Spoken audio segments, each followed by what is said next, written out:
Hi குட்டீஸ்! இப்போ நம்ம என்ன பார்க்க போறோன்னா, ஒரு தாத்தா பாட்டியோட அழகான கிராமத்து வாழ்க்கை தாங்க. அழகான ஒரு கிராமத்துல ஒரு தாத்தாவும் பாட்டியும் இருந்தாங்க. தாத்தா முட்டை வியாபாரம் செஞ்சுட்டு இருந்தாரு. அவரு வியாபாரத்துக்கு போன இடத்துல பயங்கரமா தண்ணி தாகம் அடிச்சுதுங்க. உடனே அங்க ஒரு தென்னை மரத்த பார்த்தாரு. அதுல போய் ஏறி இளநீ போட்டு குடிக்கலான்னு ஏறினாருங்க. ஏறவே தாத்தா கீழே விழுந்துட்டாரு. எவ்வளவோ முயற்சி பண்ணி நின்னு பார்த்தாரு. ஆனா தடுமாறி கீழே விழுந்துட்டாரு. அத பாட்டிக்கிட்ட சொல்லாமயே மறைச்சிட்டாருங்க.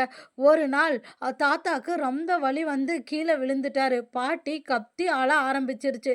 தாத்தா கூடயோ பாட்டி கூடயோ ஒரு மயில் எப்பவுமே இருக்குங்க.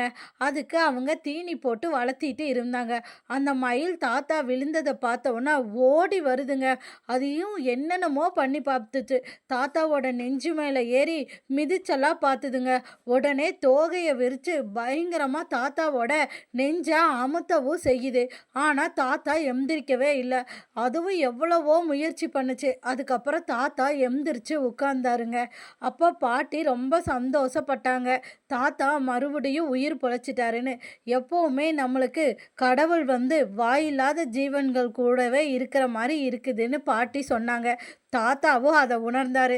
தாத்தா பாட்டி அந்த மயிலுக்கு செஞ்ச ஒரு நல்ல விஷயந்தான் மயில் முருகன் ரூபத்தில் காப்பாற்றி இருக்குதுன்னு அவங்க உணர்ந்தாங்க.